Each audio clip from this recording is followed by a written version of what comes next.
بسم اللہ الرحمن الرحیم۔ آج ہمارے کیسز تھے چیف جسٹس اسلام آباد ہائی کورٹ کے پاس، جس میں بڑا مختصر سے الفاظ میں ہم نے آرگومنٹس وہاں کیے ہیں، دوسری سائڈ کے لوگ بھی آئے ہیں۔ ایک بڑا سمپل کویشچن یہ ہے، فارم 45 وہ یہ ہوتا ہے کہ جو سارا دن الیکشنز ہوتا ہے اس کی گنتی ہوتی ہے، اس کی گنتی ہونے کے بعد اس کے اوپر لکھا جاتا ہے ہر ووٹر نے کتنے ووٹ وصول کیے ہیں اور ٹوٹل ووٹ کتنے پڑے ہیں۔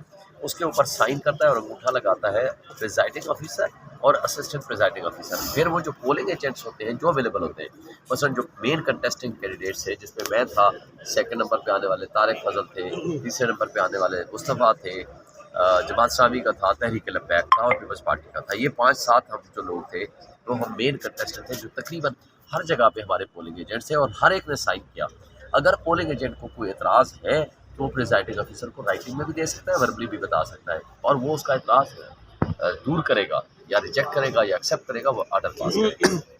ایک بات، کسی ایک نے بھی تینوں حلقوں میں کسی ایک پولنگ ایجنٹ نے اس کے اوپر اعتراض نہیں کیا، فارم 45 جاری ہو گیا، سب کے دستخط موجود ہیں۔ اب ریٹرننگ افسر کے پاس جب آتا ہے وہ فارم 47 جاری کرتا ہے، ریپرزینٹس آف دی کینڈیڈیٹس، وہ صرف ان کو کیلکولیٹ کرتا ہے کہ اب میرے کیس میں 387 پولنگ اسٹیشن تھے، 387 پولنگ اسٹیشنز کو وہ کنسالیڈیٹ کرے گا، اس کا یہ رزلٹ ہے۔ اس کے اوپر صرف ایک بندے کے دستخط ہوتے ہیں، وہ ہوتا ہے ریٹرننگ افسر۔ اب اس کے بعد پھر پروسیس آف کنسالیڈیشن ہوتا ہے، وہ فائنل ہوتا ہے، وہ ہوتا ہے فارم 48، وہ سیکشن 95 کے ساتھ ہوتا ہے۔ اس میں نوٹس دے کے 92 میں بھی نوٹس دیا جاتا ہے 47 کے ٹائم، نوٹس دے کے پریزنس آف دی کینڈیڈیٹس کو کنسالیڈیٹ ہوتا ہے۔ وہ اب ہوا یہ کہ ہم چلے گئے الیکشن کمیشن میں، الیکشن کمیشن نے اسٹے دے دیا 11 تاریخ کو، کہا کہ فردر کنسالیڈیشن روک دی جائے۔ اسی دن میرے کیس میں 12 بجے، عامر مغل کے کیس میں 11 بجے، علی بخاری کے کیس میں 1 بجے کے لیے کنسلٹیشن کا ٹائم تھا۔ ہم چلے گئے G8 میں آر او کے پاس، آر او کو کہا، انہوں نے کہا جی ہمیں آرڈر آ گیا ہے، ہم فردر پروسیس روک دیا ہے۔ میں نے کہا جی تمہاری بے ایمانی پہلے ثابت ہو چکی ہے، ہمیں لکھ کے دو گے کہ آپ کے پاس یہ آپ فردر پوسٹ پون کر رہے ہو اور آپ فردر پروسیڈ نہیں کر رہے۔ آ جائیں عامر مغل صاحب، آ جائیں، فردر پروسیڈ نہیں کر رہے۔ اب ہوا یہ کہ جب یہ سارا کچھ ہوا، اس نے مجھے اوریجنل میں، صرف مجھے نہیں، طارق فضل کو، مجھے اور باقی کینڈیڈیٹ جو آئے ہوئے تھے، 7-8 کینڈیڈیٹ تھے، سب کو لکھ کے دیا کہ جناب فردر پروسیڈنگز جو کنسالیڈیشن پروسیس ہے وہ ہمیں پوسٹ پون کر دیا۔ کوئی گھنٹے بعد ہمیں پتہ چلا، ہمارے جانے کے بعد طارق فضل واپس چلا گیا ہے آر او آفس میں، وہاں ٹیمپرنگ کر رہا ہے ریکارڈ میں۔ میں نے اپلیکیشن دے دی الیکشن کمیشن کو، اس نے فوری طور پر اس پہ آرڈر کیا کہ آپ ریٹرننگ افسر سے پوچھا کہ آپ اس کو کیوں الاؤ کر رہے ہو، لیکن رات کو ہی سیم ڈے نوٹیفیکیشن جاری ہو جاتا ہے، لیکن رات کا ہمیں نہیں پتا۔ اگلے دن انہوں نے ویب سائٹ پہ جاری کیا الیکشن کمیشن نے۔ ہم یہاں ریٹ پہ آتے ہیں کہ جب ہماری الیکشن پٹیشن پینڈنگ ہے، پٹیشن ہماری پینڈنگ ہے، اس پینڈنگ پٹیشن کے ہوتے ہوئے کس طرح انہوں نے ایک ریسٹریننگ آرڈر ہوتے ہوئے انہوں نے یہ نوٹیفیکیشن جاری کر دیا۔ نمبر 1، علی صاحب آ جاؤ علی صاحب۔ نمبر 2، اس میں کویشچن یہ ہے کہ اسٹے آرڈر خود انہوں نے دیا ہوا ہے، یعنی کنسالیڈیشن روکا ہوا ہے، تو کنسالیڈیشن تو پھر ہوئی نہیں، لیکن آج آ کر کے دبے لفظوں میں انہوں نے کہا ہے کہ کنسالیڈیشن جی ہو چکی تھی۔ وہ پھر وداؤٹ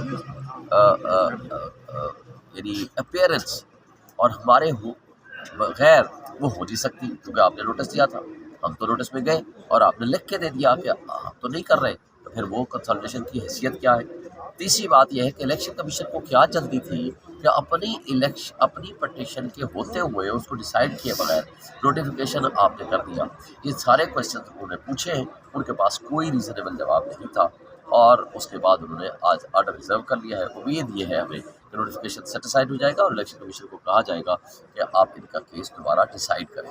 لیکن میں ایک سوال صرف آپ کے سارے دوستوں کے توسط سے، آج ہمارے تینوں کے کینڈیڈیٹس جن کو ریٹرن کینڈیڈیٹ ڈکلیئر کیا گیا ہے وہ موجود ہیں، ان سے صرف ایک سوال کریں، آپ فارم 45 ہم تینوں نے، میں نے تو اپنے اپلوڈ کر دیے ہیں گوگل پہ بھی، یوٹیوب پہ بھی، سارے دوستوں کو بھیج دیے PDF فارم میں، ان کو وہ فارم 45 اور میرے پاس جو وہ فارم 45 ہے، یہ وہ ہے جس کے اوپر ان کے پولنگ ایجنٹ کے دستخط ہیں۔ ان کو کہیں اپنے فارم 45 آپ اپلوڈ کر دیں، جس میں یہی جو آپ کے پاس رزلٹ ہے وہ کیا ہے، ٹیمپرنگ نہیں ہو، یہ نہیں ہو کہ جو آپ کے پاس ہے اس کے اوپر نمبرنگ چینج کر دیں، ٹیمپرڈ نہ ہو، آپ اوریجنل اپنا نوٹیفائی کر دیں۔